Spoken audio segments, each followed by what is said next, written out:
my message tonight, I wrestled with the Lord a little bit on this one, but you tend not to win. And because this is a text that I've preached from so many times, and I think a month ago I preached from it. And I said to the Lord, I don't want to come across as repetitive. I don't want to come across as, I got nothing new, and the Bible's so big, and I keep going back to the same page. And I just felt him say, as long as I keep revealing things to you at just the right time that I want you, for you, and to offer to your worship gathering and those watching online, you could preach from the same text all year, because I would keep giving you fresh revelation. Okay, so you can turn in your Bibles again to 1 Kings chapter 19. This is the story of Elijah. And the last time we talked about it, this is him hiding under the broom tree. He's exhausted. But I want to hit this from a different angle. And this message is going to hit some of you between the eyes. And some of you, you're going to say, no, I've got this. But I believe that there's somebody in your life that you need to give this to. Or even point towards this message on YouTube. Because I believe that this is what God would say to us, especially now in this crazy season that we're in. And the crazy season that we've not come out of. I'm thinking, I almost see the year 2020 from March to about June as one segment of craziness. And then June to about September, another segment of craziness. So I'm particularly thinking about that first time when everything shut down in March. And none of us knew what was going on. We didn't have a lot of information. And there were so many, the pandemic seemed to be run by social media. So it was so hard to find the truth. And we're going to be preaching on that real soon too. On finding the truth, mining the truth. Because it's very important in our day and age, in our information explosion. So this message is for some people directly, and it's for others you need to transfer to somebody that you know. The setup to this 1 Kings chapter 18 is Elijah 3 years earlier had called for a drought. I'm talking about a man who was in tune with God, was a man of faith, was a man of miracles, was a man who talked to God and heard and obeyed him. He called for a drought on behalf of God's direction to get the attention of the king, King Ahab, and who was just this wicked king of Israel. And it got the attention of the king. So 3 years later, God now in chapter 18 has sent Elijah to confront Ahab. Elijah in chapter 18 is a man of boldness. He was not afraid of people. He was not afraid of death. He wasn't afraid of punishment even. He gets right into the king's face and says, we're going to have a competition. Your prophets of Baal against my God. And of course the two altars, which I explained the last 100 times I preached this message, and the prophets of Baal call on Baal to call fire down on their altar, and nothing happens. And they're cutting themselves, and they're chanting, and they're dancing around, and there's blood everywhere, but there's no fire. And Elijah, again, in chapter 18, is a man of boldness. In front of all those 450 prophets of Baal and all of the worshipers of Israel that were the Israelites were worshiping Baal and the king, he's taunting them. Where is your God now? New Living Translation, he must be sitting on the toilet. He's taunting them. And then the connection with God is one that we just wish we had He turns to his altar, douses it 3 times with water, douses it, and then says, God, so that all will know that you are the true God. And God just lights that thing on fire. The sacrifice and the altar blew up. That's chapter 18, Elijah. Chapter 19, we're going to read the text again. Now Ahab told Jezebel, which was his wife, everything Elijah had done, and how he had killed all the prophets with the sword. After he'd proved and won the contest, he said all those prophets of Baal need to be wiped out. So Jezebel, verse 2, sent a messenger to Elijah to say, may the gods deal with me, be it ever so severely, if by this time tomorrow I do not make your life like that of one of them. Elijah was afraid and ran for his life. When he came to Beersheba in Judah, he left his servant there, while he himself on a day's journey into the wilderness. He came to a broom bush. If you read in King James, it's juniper bush. Sat down under it and prayed that he might die. I've had enough, Lord. He said, take my life. I'm no better than my ancestors. Then he lay down under the bush and fell asleep. All at once an angel touched him and said, get up and eat. He looked around, and there by his head was some bread baked over hot coals, a little campfire, and a jar of water. A jar of water. God can do whatever he wants. He ate and drank, and then lay down again. The angel of the Lord came back a second time and touched him and said, get up and eat, for the journey is too much for you. For the journey is too much for you. For the journey is too much for you. So he got up and he ate and drank, strengthened by the food. He traveled 40 days and 40 nights until he reached Horeb, the mountain of God. There he went into a cave and spent the night. And the word of the Lord came to him. What are you doing here, Elijah?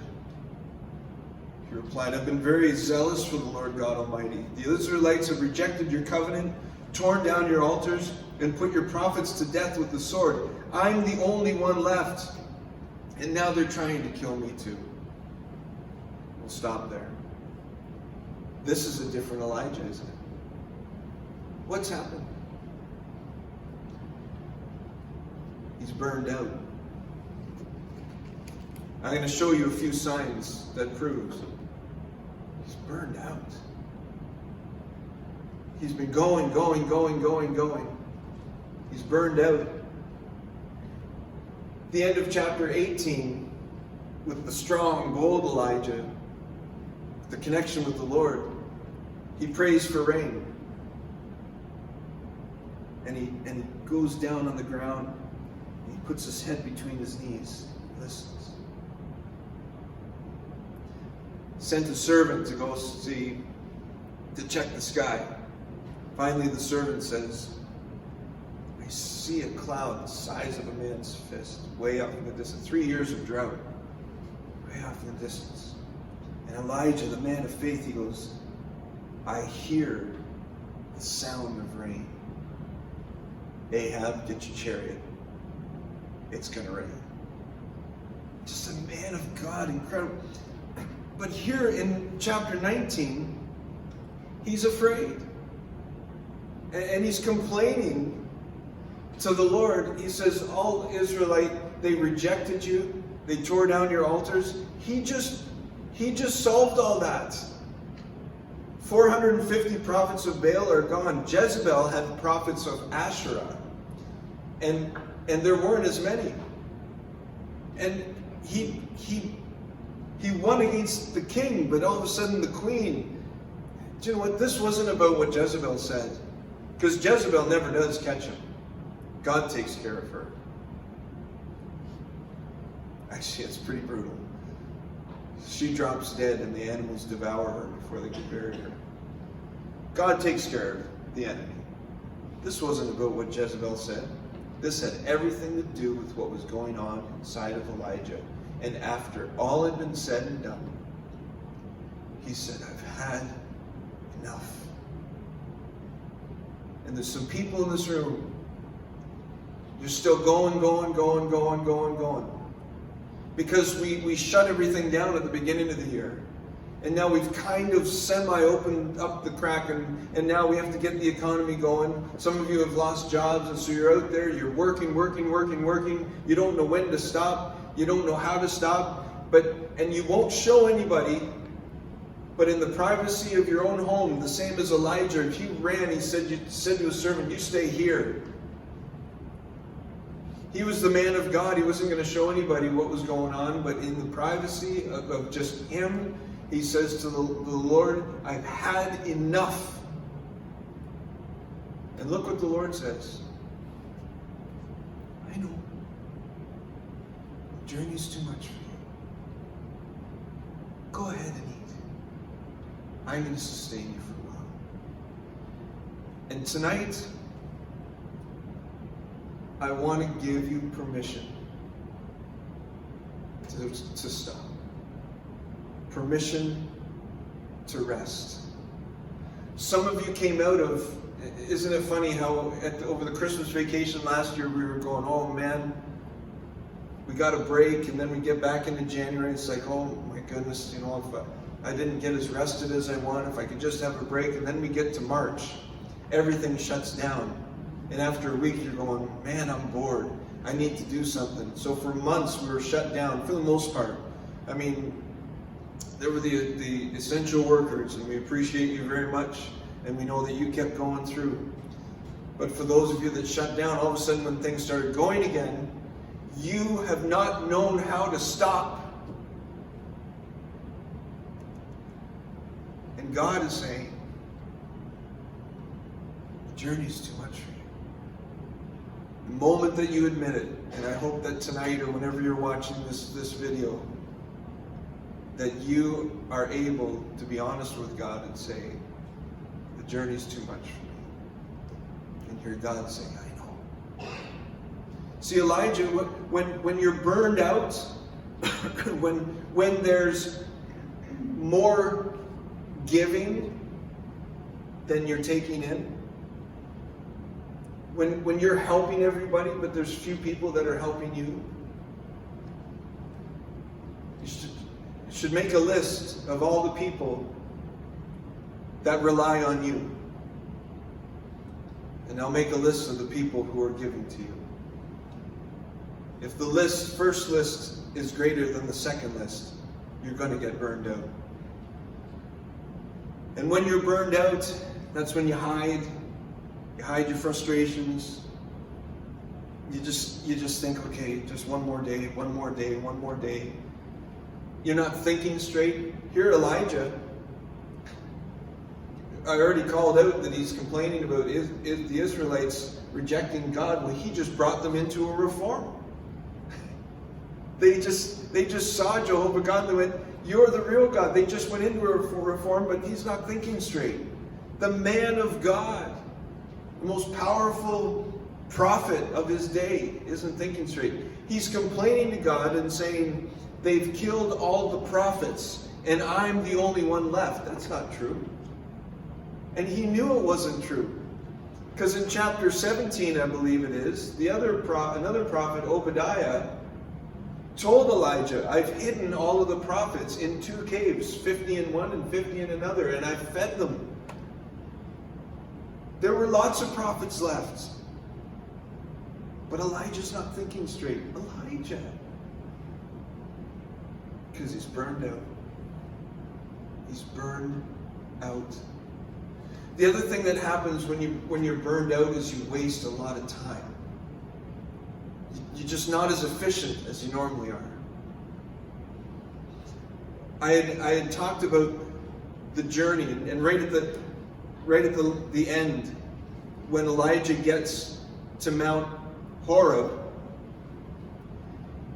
God goes, what are you doing here? What are you doing here? The background to that, as I mentioned again about a month ago when I preached on this, is Mount Horeb was also known as Mount Sinai. One was the north side, and the other was the south side. And so together, it's actually pretty neat, because one was known as the dark and one was known as the light. And so the Mount Sinai becomes both light and darkness, and there's a whole bunch of, God just puts a whole bunch of tapestry into every single thing he does. But Mount Sinai, this is where God talked to Moses in the burning bush. This is where God gave Moses all of the commandments. This is where lightning and thunder and no one was allowed to touch the mountain because God's presence was on it. And Elijah, because he's not thinking straight, he goes back to all of his religious rituals. Maybe they'll work. And so he walks. First of all, when I was reading the text this time, and I see later, which wasn't part of the text that I read, but God sends Elijah after the next text, which we're going to read, because God has an analogy for us, a metaphor for us that we need to learn. But he sends him to Damascus. Now last year, I was in the Middle East. I was in Israel. And I was in Damascus. And I thought, that's north. That's up Galilee. And Mount Sinai is in the desert just outside of Egypt. That's south. And one day, Ed Dixon and I actually drove from Damascus all the way to the Red Sea, where we stood on the banks on the Israeli soil and saw Saudi Arabia, Jordan, Saudi Arabia, and Egypt. And it was a day's drive from Damascus down there. So I thought, I'm going to check out exactly how far Elijah went. Elijah first heads down, and the broom tree is in Beersheba. You see that in verse 3. When he came to Beersheba in Judah. Well, he was heading south. The location is, if you look at chapter 18, when he fights the prophets of Baal, he's on Mount Carmel, which I looked up the city, found it on the coast of the Mediterranean. Damascus is north. Elijah headed south. I'm just burned out. He heads south. He stops there. God didn't say go to Mount Sinai or go to Mount Horeb. That was Elijah going, what works, what doesn't work? How do I get close to God? Oh yeah, Mount Horeb. He goes another 425 kilometers south, leaves Israel. He's like, gotta get to God. Meanwhile, God was feeding him under the broom tree.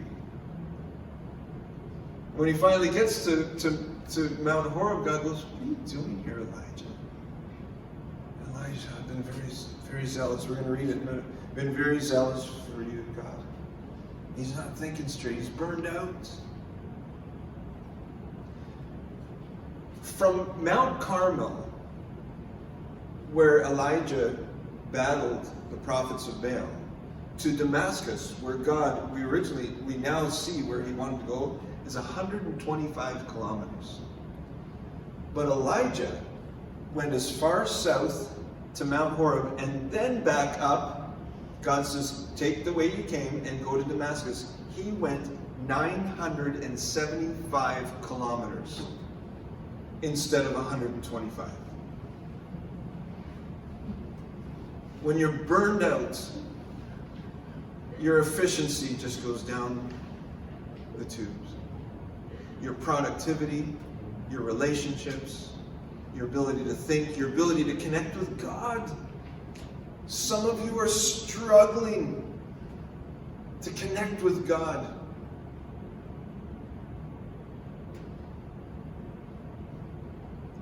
Tonight I want to give you permission to admit that you're burned out. Or you know somebody in your life and you've been watching them and you need to tell them, you're burned out, and God understands. At the end of this whole science project, this whole story, this life that we're living, it's not going to be how many sermons did you preach, how many times did you lead worship, how many times did you clock into work, were you married, did you have kids. None of those you won't be asked any of those questions by God. How productive were you? How many times did you read the Bible? How many times did you devote to really praying that list that you have? None of those questions. The question will be, did you walk with me? Did you talk with me along life's way? That's all it's going to be. What did you do with Jesus? Did you accept his sacrifice on the cross? Yes. Then did you follow him? It's the only question it's going to ask. And we get caught up in everything else. So much so that we go through the Christian religious motions. We got our own Mount Horebs, where if I could just do this, or if I could just do that, if I could just get to the Sunday worship gathering, I'll be okay. No, you won't be okay until you set a new course for yourself and start saying no to the things that don't matter and yes to the things that do.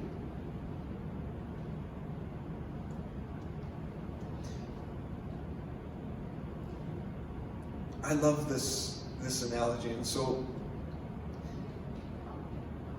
the Lord appears to Elijah.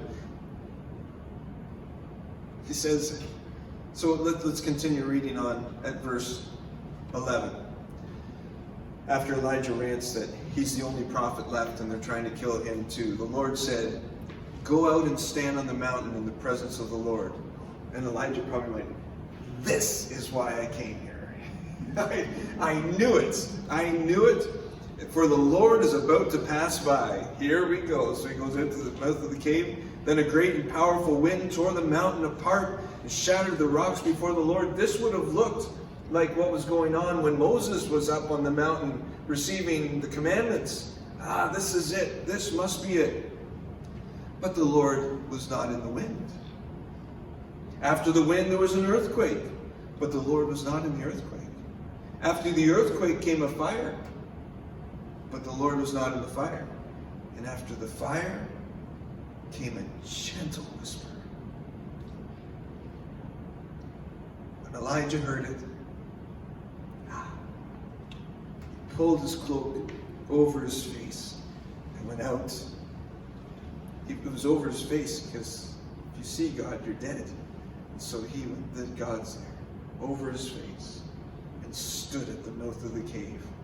And the voice said to him again, what are you doing here, Elijah? 1,000 kilometers? Really? I was feeding you under that broom tree. He replied, he says the exact same thing to the exact same question. I've been very zealous for the Lord God Almighty. The Israelites have rejected your covenant, torn down your altars, and put your prophets to death with the sword. I'm the only one left, and now they're trying to kill me too. The Lord said to him, go back the way you came, and go to the desert of Damascus. When you get there, anoint Hazael, king over Aram. Also anoint Jehu, son of Nimshi, king over Israel. And anoint Elisha, son of Shaphat, from Abel Meholah, to succeed you as prophet. Elijah, upon the confession of your being burned out, I'm going to get you some help. Isn't that good? I'm going to get you some help. I'm going to tell you where you should be. Not on this mountain. The desert of Damascus. That's where we're going to get it done. And I'm going to get you some help. You know, we were built for rest. For seasons of going and seasons of stopping. Do you know why? Because it's almost bedtime. right now. You ever thought of that? Every single day. And from what I understand, scientists, doctors don't really understand why we need sleep. They just know that we need it. You can Google it, check it out. Try to, the reasons for sleep. We don't know. We know all the things that happen when we sleep. Thoughts line up. But does it regenerate the oxygen in your blood? Does it help? Does it regenerate the oxygen in your lungs? Like, what does it do? All we know is if we don't get a sleep every night, you're going to get burned out. God also told you, even though we're not under the law anymore, told you, you are built to rest one day a week. That's not just a commandment, but all the commandments and all the laws is God saying, I built you this way. And if you function this way, you're going to have a great life. It's not a test to see if you can do it, to see if you can't do it. If you can't do it, you're a bad boy and you're going to hell. That's what the world thinks. It's you're going to have a great life if you obey this. And so yes, we're not under the law, but you're still built to rest one day a week. And then there's the year of Jubilee, the 49th year. You're built for seasons. You're built to start, you're built to stop. And, the makers of Lamborghini, they built it for the road. The creator of Lamborghini, they built it for the road, and it runs good on the road. But if you try to drive it in Stan's farm field, especially after the snow, it's garbage. It's garbage. And when you try to exist outside of the way you were designed, well, you're not garbage, but you sure aren't a Lamborghini. The Creator knows what's best. The other thing that happens, I guess we've already said this with Elijah, is everything bothers you when you're burned out. Everything is just magnified when you're burned out. This comes to mind often with me. Jesus in the parable of the sower and the seeds, spreading the seeds, and some go on rocky ground and some go on the pavement and don't generate anything at all, and some are good seeds. The one seed says gets snuffed out because of the cares of this world. That resounds in my head a lot. Snuff out the seed because of the cares of this world. And the cares of this world are magnified when you're burned out. Permission to rest. Especially you post-quarantined people that want to make up for lost time. Permission to pace yourself. Yeah, you get to be productive, but you need a good night's sleep. You need to eat properly. You need to once a week stop.